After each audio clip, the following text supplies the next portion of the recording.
Почитувани, ви благодарам што следите Слободен печат. Во продолжение зборуваме за исклучително важна тема. Како тоа патот до чиста животна средина стана толку макотрпен и тешок. И додека властите, државата, без разлика од која политичка гарнитура, во последниве години некако не преземаат многу, односно не преземаат ништо во однос на животната средина и не оставаат да ги имаме едни од најзагадените градови во светот.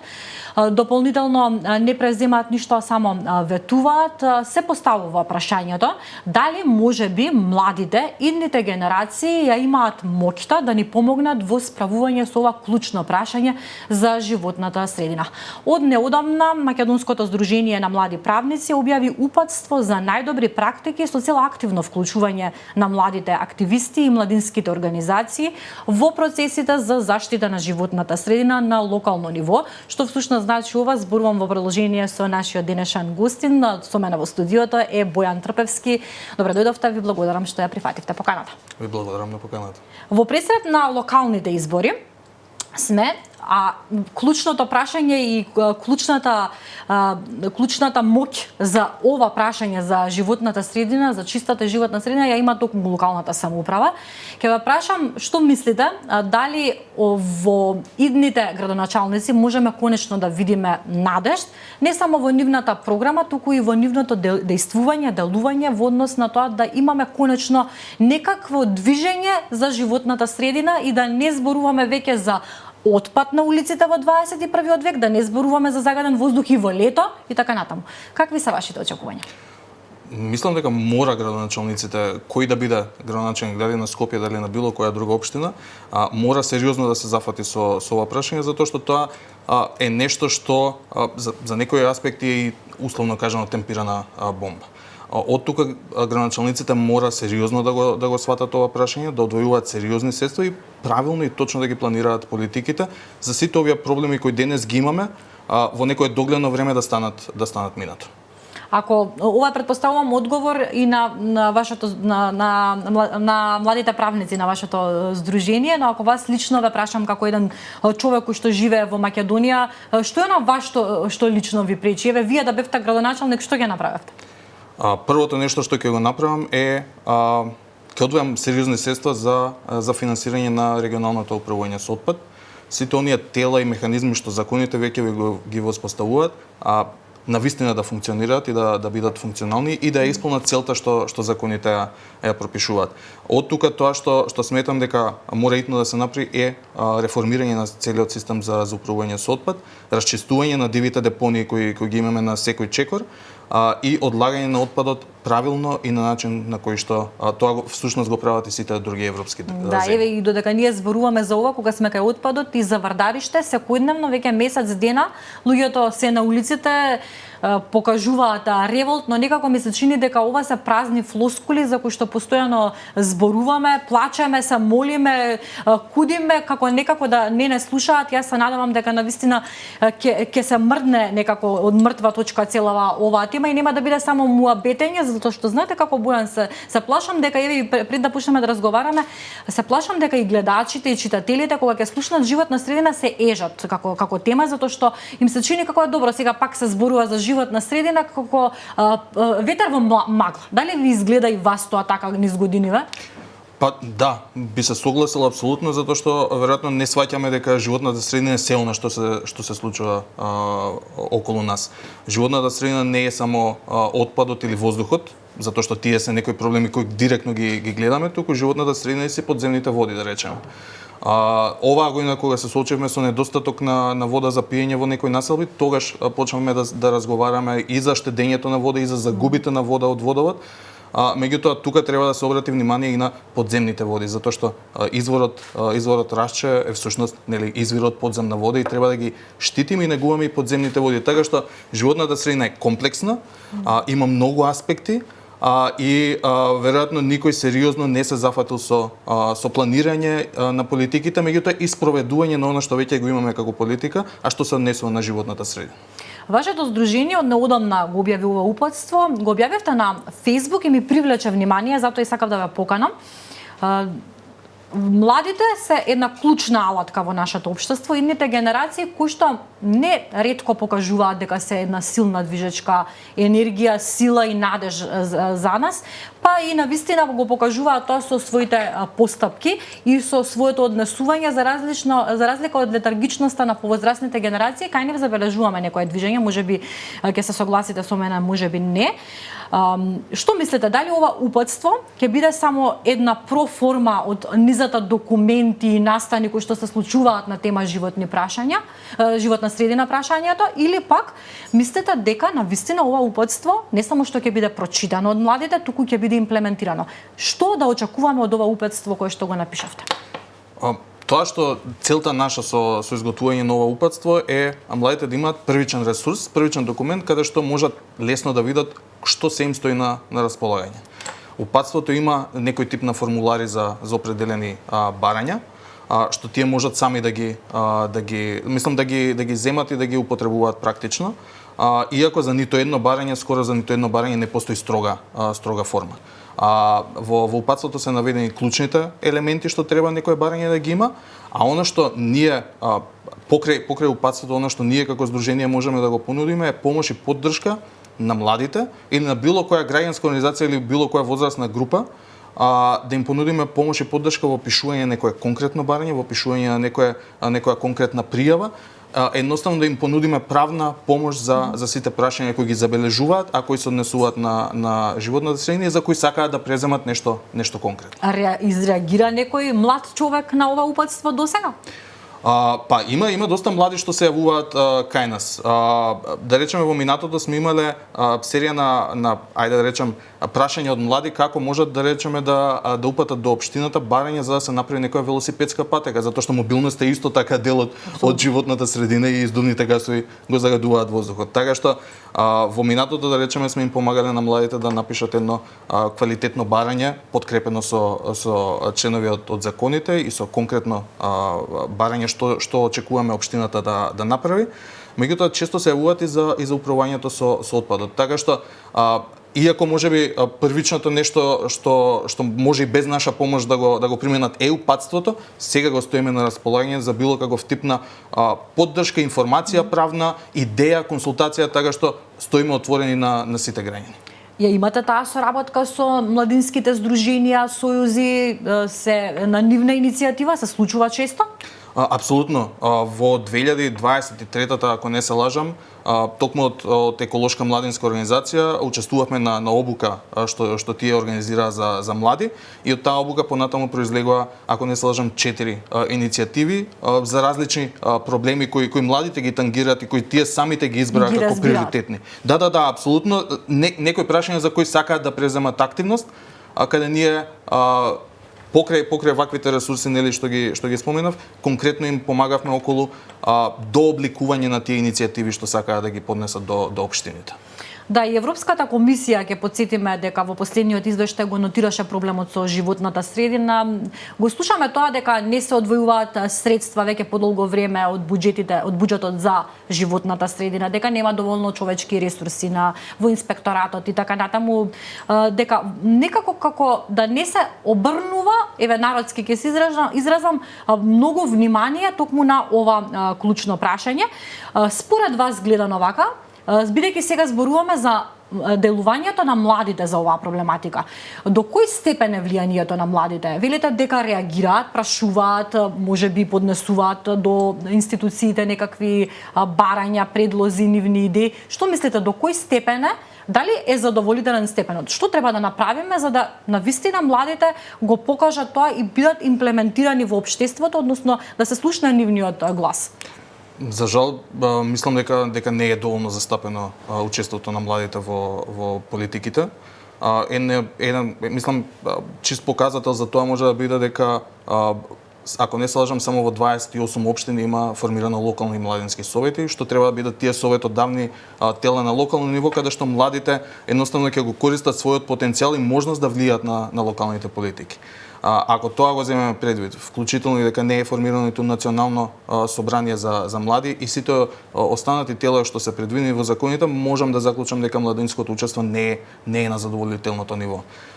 Тоа што младите сметам дека може да го направат е токму преку вакви не само барања, меѓутоа и протести и било каков начин на јавно изразување на незадоволството и јавно аргументирање и артикулирање на барањата и приоритетите што тие сметаат дека се итни да се направат до институциите, сметам дека само на таков начин можат да бидат повидливи и покрај тоа што формалните механизми не се воспоставени. Да, во контекст на ова ќе споменам и за гледачите дека ги побаравме од Националниот младински совет на Македонија за да присуствуваат на оваа дискусија, да видиме што тие ќе кажат како едно главно највисоко тело кое што ги здружува сите младински здруженија и сојузи и така натаму. Се надевам во некоја друга прилика ќе ги имаме.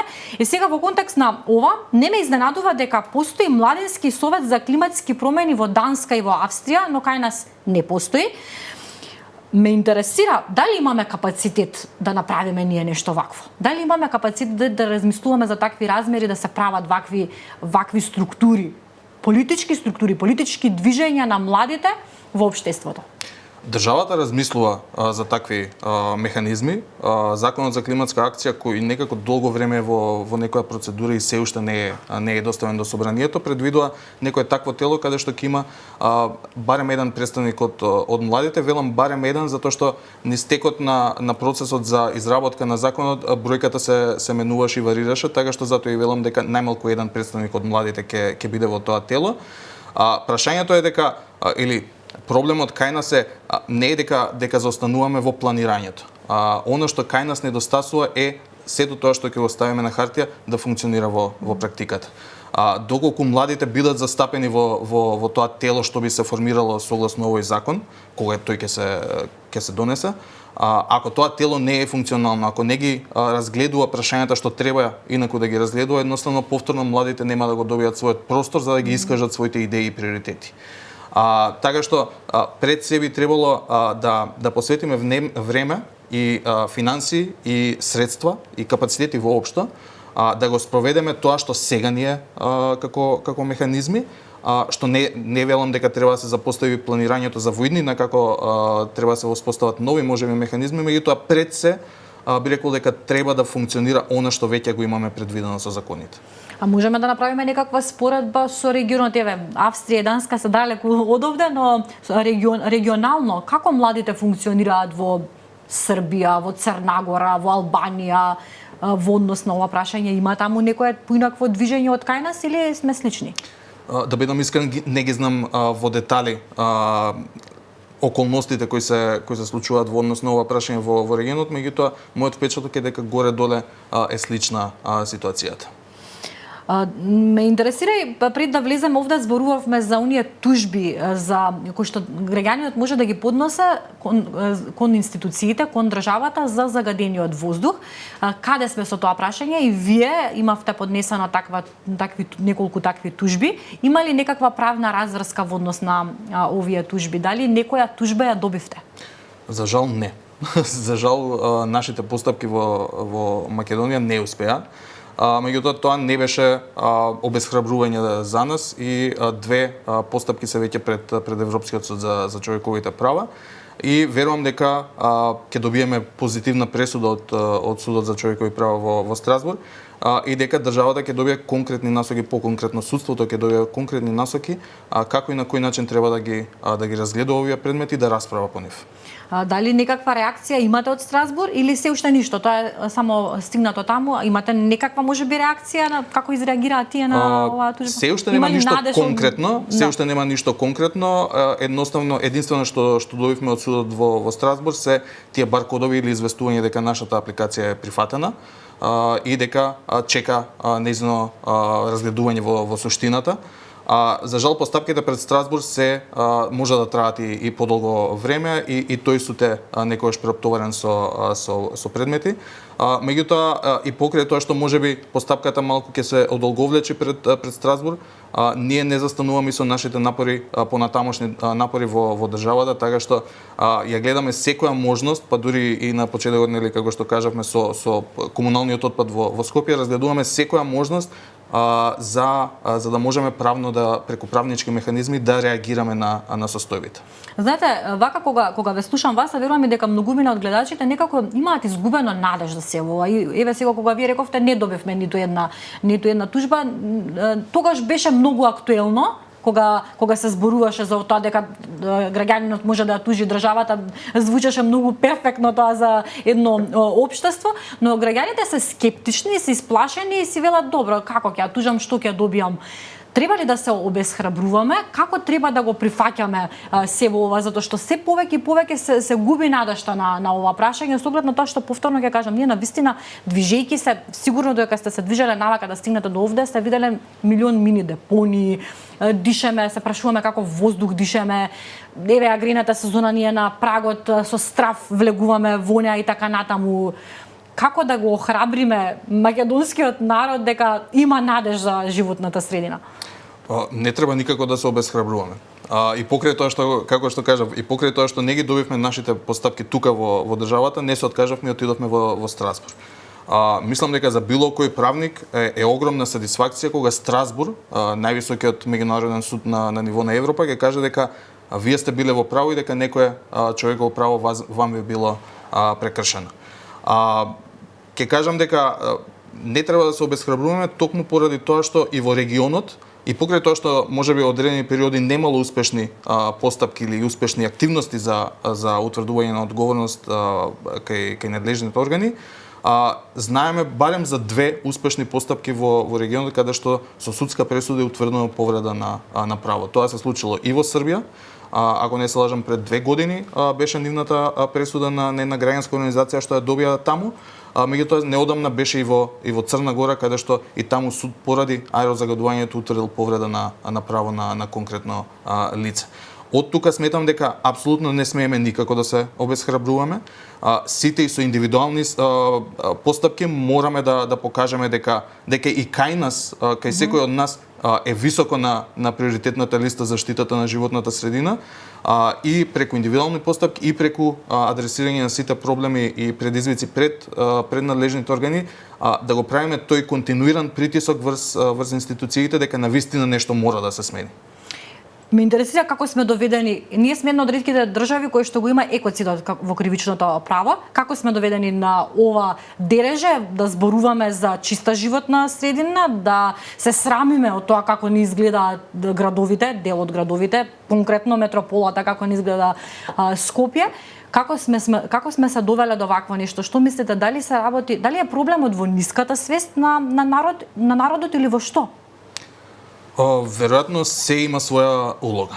Ниската свест дефинитивно да влијае и подигнувањето на свеста, како што кажав, и ние самите, секој од нас индивидуално да ја стави животната средина на врвот на приоритетите, веројатно ќе се подобрат работите, меѓутоа не треба од друга страна па само вината да ја ставаме на граѓаните, затоа што институциите се тие што треба ги планираат политиките, треба ги спроведуваат политиките, меѓутоа треба да ги планираат и сите оние кампањи за подигнување на јавната свест.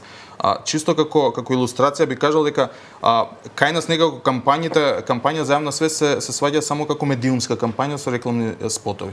Во Словенија, да речеме, за да се навикнат граѓаните да селектираат отпад, таму да речеме имало поинаков пристап и била реформирана фреквенцијата на собирање на одделни фракции на отпад. Па да речеме за мешовит отпад се доаѓало почесто, за хартија се доаѓало поретко и едноставно луѓето за да не бидат приморани да имаат купишта отпад во своите дворови, морале да се прилагодат да селектираат отпад и својот отпад почесто да им биде, тоест тој отпад што го селектирале, а за која фреквенцијата била почеста, да го селектираат правилно. Така што има многу други начини и многу други постапки како граѓаните не мора, тоест институциите не мора да ја сваќаат кампањата за подигнување на јавна свест само преку медиумска активност, туку некој вакви можеби навидом би рекол едноставни работи, меѓутоа кои имаат многу поголем ефект од рекламен спот. Да, благодарам што го споделивте ова.